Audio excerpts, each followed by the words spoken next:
So a mother walks into her son's bedroom and says, "Son, it's time to get up. You got to get ready for school." He turns over, "Oh, I don't want to go to school. Ma, give me 2 reasons why I should go." And she says, "Well, you're 52 and you are the principal." So happy Mother's Day to all of you who are mothers and all of you that have mothers. In getting ready for this talk, I thought a lot about my mother's hands and a mother's hands and how they hold us when we're afraid, right? How they prepare food for us and tuck us in at night. When they made food and meals for us, couldn't you just feel the love? When your mom patted you on the back because you accomplished something, didn't you feel the love? When they wiped your tears, didn't you feel that mother's love? Even as an adult, our mothers are often there for us. I know mine is. At 84, she's still vibrant and alive and so important in my life. And when we have our own kids or when we suffer a loss, it's really good to have a mother or a mother figure, someone that's compassionate and wise and loving to be able to lean on when we go through those hard times. And you know, mothers across the globe share something that's really beautiful. It's a deep, tender kind of love. It's the deepest kind of love I've ever experienced, and I suspect probably the deepest kind of love that you've experienced. But you know, being a mom is hard, isn't it? Yeah. It's challenging, and it's a responsibility that not everybody's always ready for. It's also always underappreciated, isn't it? Mothers are tireless, they're persistent, and they're patient. You know, as a minister, I go to hospitals a lot and visit people who are in the hospital, and I often see fathers pacing in and out of the room, pacing, because fathers want to do something, right? And what do the mothers do? The mothers sit usually by the bedside and just hold space and just love. They don't do anything. They just are present. Mothers are cooks and taxi drivers and cleaning people and firefighters, because they put out fires all day long, don't they? They're judges and teachers and counselors. They get up early to get a jump start on the day. I know mine did. I have all kinds of memories of my mom.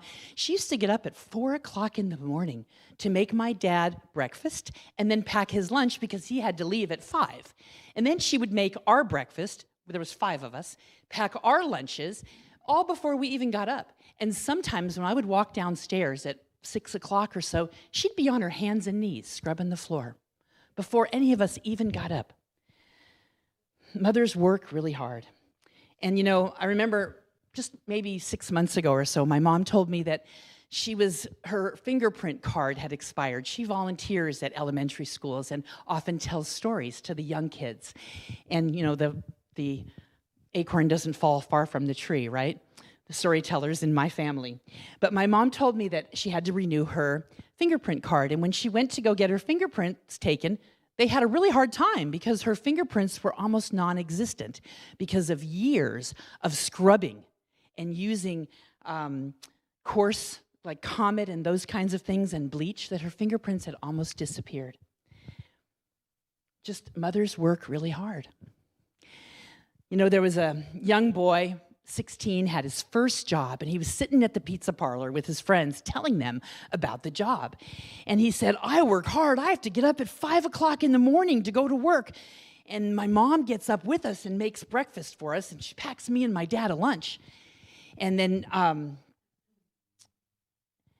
the girl one of the girls at the table said, "Is that all your mom does? She gets up and makes you breakfast?" And he says, "Yeah, but that's what moms do." And he said, and the girl said, "Do you get paid when you work?" And he said, "Yeah, I mean, I get paid and my dad gets paid. And what do you do when you get home?" "Well, my mom makes us dinner, and then we eat dinner, and then my dad and I sit down in front of the TV and we relax because we worked hard all day long." And the girl says, "Well, what does your mom do?" "Well, my mom takes care of my brothers and sisters, and my mom cleans the house, and of course she has to make us dinner." "Does she have any time for herself?" the girl asked. "Well, not really, because she has to take care of all of us." And the girl said again, "So you get paid and your dad gets paid, right?" And he says, "Of course I get paid. I work hard." And she says, "Does your mom get paid?" The boy said, "Mother is getting paid? Mothers don't get paid. They don't do anything. Well, I think we all know better than that, right? Mothers do a whole lot. In fact, there have been various organizations and publications that have done studies on what mothers do and what's that worth. And according to salary.com, in 2018, an appropriate salary in the workplace for all the things that a mother does was $163,000 a year. But listen to this. According to an article in Fortune magazine, mothers should be paid more. In fact, the average mother works 119 hours a week. And at $42 an hour, which is a decent wage, that comes out to $260,000 a year. Not only do our mothers work really hard, but they teach us a lot, don't they? They teach us to appreciate a job well done. If you're going to kill each other, go outside and do what I just cleaned. They teach us logic. If you fall off your bike and break your neck, you're not going to Disneyland with us tomorrow. They teach us foresight. Make sure you wear clean underwear. If you get in an accident, you're going to need that. They teach us stamina. You're going to sit there until you eat all your spinach. They teach us about the weather. This room looks like a tornado blew through here. They teach us about the circle of life. I brought you into this world, and I can bring you out. They teach us how to become an adult. If you don't eat your vegetables, you'll never grow up. They teach us about anticipation. Just wait till your father gets home. They teach us about our roots. Shut that door behind you. You weren't born in a barn. They teach us about humor. When the lawnmower cuts off your toes, don't come running to me. They teach us about prayer. You better pray that comes out of the carpet. And they teach us about wisdom. When you get to be my age, you'll understand. And my favorite, which my mother used to say to me all the time, one day when you have kids, I hope they turn out just like you. That's about justice, right? You know, the highest tribute we can give our moms is not to bring them flowers today or send them a card or even come to church with them, although that's really nice. The highest and greatest tribute we can give to our moms is to be the person they wanted us to be. When they held us in their arms as a baby, they had a dream and a vision for us, right? And if we can be that kind of a person, that's the highest gift and highest honor we can give to our parents. And you know, being that person means recognizing the masculine and the feminine in us, in all of us. You don't have to be a woman to have that feminine nature, that feminine quality of God within you. Many people see God as a father figure, an old man up in the sky, right? However, people that don't believe in God will often use nature as God. And what do we call nature? Mother Nature, right? Ernest Holmes talks about the feminine principle of God as the universal womb of nature. He says, because it operates through all living things and it's the source of all creation. It knows, he says, how to unconditionally nurture and grow to fruition all that falls into its embrace. I thought that's a beautiful definition of what motherhood is. And you don't have to have a child to have that nurturing essence. Oprah Winfrey said, biology is the least of what makes a person a mother. So today's the day that we salute all the moms and all the mothers' love in whatever form it takes. We want to honor those people in our lives that have provided compassion and nurturing and love and warmth. And if your mom's still around, I hope you connect with her today. And if she's not, connect with her in spirit, because that's just as real. Feel that love that you feel for her. And if you didn't know your mom, you still had a mom, and she still birthed you with a whole lot of love. So we're going to honor not only the physical moms out there, but that nurturing nature that's actually within all of us. When we look at the master teacher, Jesus, the male side of God's character is expressed by strong declarations of truth, right? And pronouncements on morality. But the female side shows up in his gentle nature, in his sense of wonder and awe as he walked through the deserts. It shows up in the simple things that he loved, like eating food and taking a drink of water. And I often think, if I could have been around when Jesus was around, how I would have just loved to have followed him around when he spoke with people and maybe eavesdropped on some of those one-on-one conversations, to peek at him from behind a rock as he just walked and experienced the beauty of the earth all around him, experienced the sacredness of everywhere his foot fell. I think I'd see him charmed by all the delights and all the beautiful things that he saw, the sounds. Just the way he looked at people, to me, would be inspiring. My sense is that he was loving and compassionate. You know, the masculine side of God is something certainly to be admired, but it's the feminine side of God that draws love out of us. Rumi says, we're born of love. Love is our mother. And while the Christian church has been pretty instrumental in creating that image of the old man up in the sky, there are some references of a different kind of God in the Old Testament, the Hebrew Bible.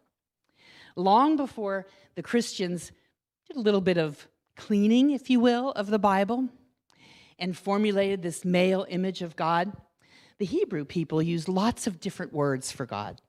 The earliest of them is El, E-L. It's a simple word that means a God. And the modern translation, the Hebrew word, is Elohim. And that's a combination of that generic word El, along with the plural feminine of the word majesty. So your majesties, plural. But when it's translated into English, it's translated as Lord. For me, there's a definite difference. Your majesty feels like it encompasses that male and female side of God, right? Lord feels like it just speaks to that male presence. So that was an interesting thing for me to take a look at. Here's another interesting one. Rahim. It's in Hebrew, it means womb. It's the root of the Hebrew word for mercy and merciful.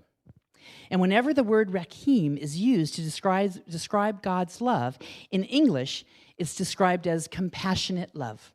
That's the translation. But if you were to look at the Aramaic and the direct translation, it's motherly love. And although the overwhelming image of God in the Hebrew scriptures is of a male, there are some very interesting passages that still exist today. In Isaiah 42, God is likened to a woman in labor. Creative process, right? The birthing. In Numbers 11 and in Isaiah 49, God is referred to as a nursing mother. That nurturing quality. In Isaiah 66, God is referred to as a comforting mother. In Hosea 13, God is portrayed as a fierce mother bear. I can see that, can you? And in the Hebrew scriptures, we find over 400 references to the Holy Spirit in that feminine tone, specifically with the word ruach. And that word is the feminine noun for breath, wind, or spirit. It is feminine in nature, and it was made masculine the first time the Bible was translated into Latin. Interesting, right? We also see the feminine face of God in Hinduism. If you look at the Divine Mother, the god Shakti, the goddess Shakti, she's an essential, nurturing, life-giving energy. She represents beauty, power, intuition, creativity, compassion, and the love that lives in every single one of us. Etymologically, the word Shakti is related to the word Shekinah, and that is from the Hebrew. In the Kabbalah, it tells us that the translation of Shekinah is the feminine face of God. I have a slide. John, maybe you can throw it up there. Deepak Chopra wrote a letter on Mother's Day a couple of years ago. And in the letter, at the beginning of the letter, he kind of bashed the world for having such a patriarchal, egotistical leadership. And if you think about it, the leaders of most countries these days are men, right? In most countries. And he said, as we continue our evolutionary journey, it's important for both men and women to embrace feminine power. In fact, this may be our best hope for global change. And there's pictures there of Gandhi, Lincoln, Jesus, and Buddha. He says their love, forgiveness, and wisdom transformed millions of people. Those are feminine qualities, and they exist in all of us, male and female. I can't help but wonder if there were more mothers in leadership roles around the world, what our world would look like. Love, forgiveness, wisdom are three of those feminine qualities, but we have to cultivate others. Chopra says qualities like understanding and patience, compassion and peace, creativity and wisdom. How do we do that, though? Well, we develop and cultivate understanding by recognizing unity in diversity, by accepting others just as they are, and seeing them as the divine in disguise. What a fun game, right? Try that. When you see someone, that's God in disguise. We cultivate patience by choosing not to force something, not to force an answer, not to make something happen, but instead allow it to unfold. Allow the answer to come out of the chaos and the confusion, because you know what? It always does. We cultivate compassion when instead of ignoring or suppressing our emotions, we accept them, and we accept the emotions of other people as well, and we watch for the signals within our own bodies and within other people's bodies as to when we can move forward and get close to them, or when we need to pull back and give them space. When someone is ready to listen or act, or when they're not. Peace comes about when we allow ourselves and those around us the freedom to be who they are. Again, back to accepting others for who they are, as they are, not expecting them to be anything that they're not using force of any kind to make things happen. And creativity comes where there were no solutions, and all of a sudden, we remember that we all have the ability to fulfill all of our dreams, and that the world is full of unlimited potential. Shakti, that divine goddess, that divine mother, is wise, Chopra says. He says she sees the cosmic perspective, which always comes from love. He says, when we live in this place, we always ask, how can I help? How can I serve? So I want to share with you a story that I saw in a movie when I went to the Holocaust Museum in Israel just before the pandemic. The movie was of a man who, when he recorded it, obviously, he was still alive. He's no longer alive. His name is Solomon Rosenberg. And he and his family were gathered up and brought to Auschwitz. It was his mother and father, his wife, and his two boys, Joshua and David. And they all worked very hard in the concentration camp. And Solomon talked about working 18 hours a day.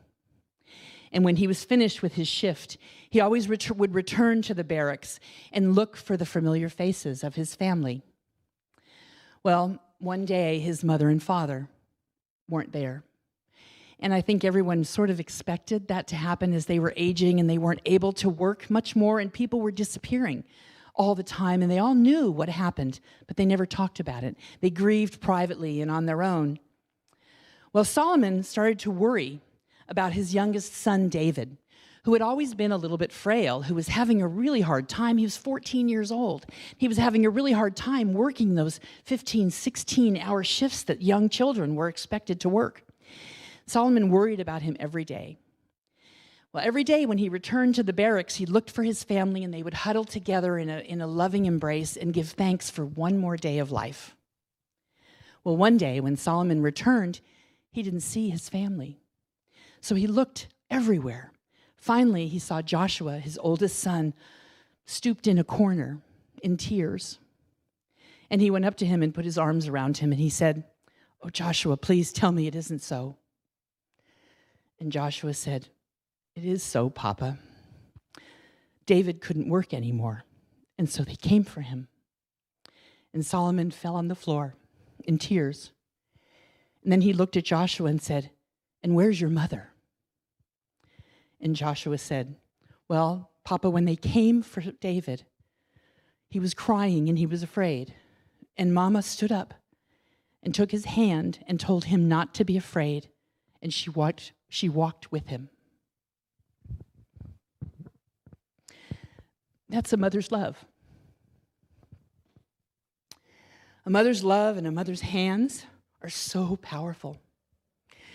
Whether your mother's with us or not, we're going to take a moment and we're going to get in touch with that divine feminine and that essence of compassion and intuition and nurturing and love that's present in every one of us. And so I'm going to invite you to take a look at your hands. Oh, I want to show you a slide. I want to show you the slide of my mom's hands first. Maybe you can pull that up for us, John. There we go. This picture is what inspired my talk. This is from 2014 when I was ordained. These are my mother's hands. And when I saw this picture, I noticed that my hands look very much like my mother's hands. And this is a beautiful quote. You carry your mother in every cell of your body. You have to look deeply to see that she, in fact, is always with you. Her hand is still in your hand. So now take a look at your hands. Take a look at the wrinkles and the creases and age spots if you have any, cuts if you have any, whatever your hand, whatever's on your hand, take a look at that.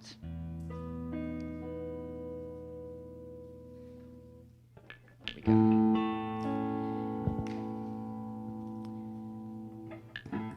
Really look at your fingernails, look at the nail beds, look at where your joints are. Take a picture in your mind of your hands. And now close your eyes, if you will. And in your mind's eye, continue looking at your hand. Look at it from all the different angles. And begin to move closer to it. See the lines and the folds. And as you get closer, they start to look like hills and valleys. The skin pores look like huge chasms. As you go deeper, you see the muscles, you see the cells and the nucleus. And within that, you see the DNA. That DNA is what makes you who you are. It holds all of your genetic information like a biological flash drive that allows the blueprint of life to be passed between generations. In your mind's eye, see those strands of DNA and see the lineage, the matriarchal ancestors. Know that you are the daughter or the son of a daughter, who is the daughter of a daughter, who is the daughter of another daughter, and so on. Some of us are mothers, some of us are fathers, and some of us have chosen a different path. But all of us are birthed through lines that weave back to the very first mother. We're all born from one original egg, one original woman.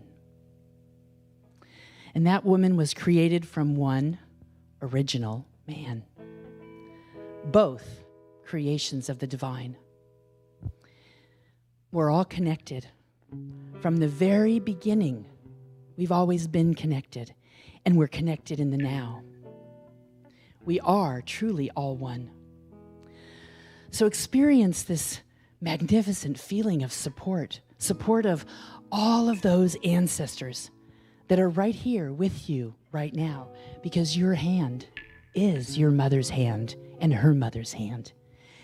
And take a moment to honor and appreciate all of those mothers.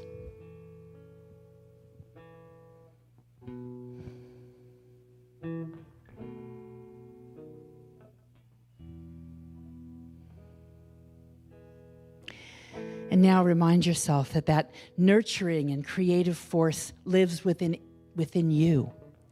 And it shows up like intuition and gentleness, creativity, compassion, curiosity, and wisdom. And I invite you to take 3 deep breaths and then bring your attention back to this room.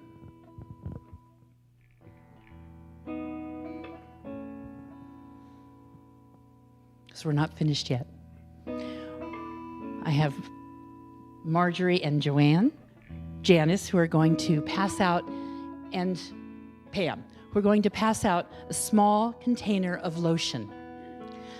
I invite you to rub that lotion into your hands and just spend a moment acknowledging and recognizing that matriarchal lineage, that DNA that has come down from the very first man and the very first woman that has made you who you are. It's a deep healing cream, so rub it in and really appreciate those hands, how you show love with your hands. It's one of the main ways we express that motherly love, through touch. Our hands do so much, and they're so important.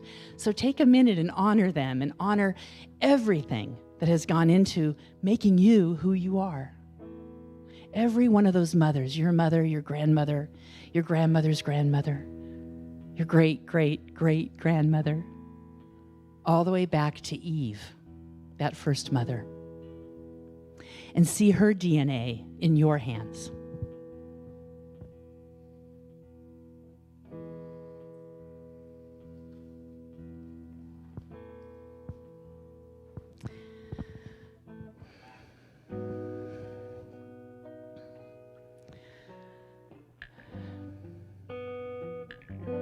So I move into that deep place of knowing, what I love to call the garden of my heart.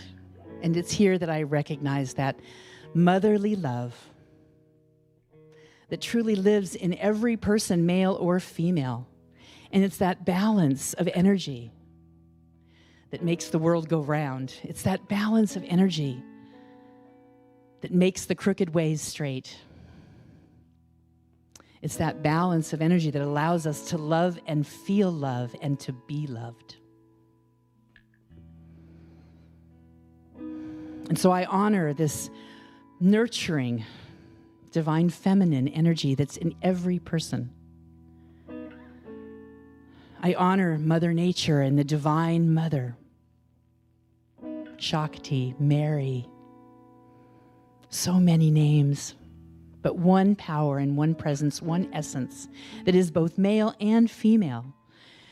And today, how great it is just to celebrate those qualities of God that are the divine feminine qualities: compassion and wisdom and intuition and peace and love and nurturing and wisdom.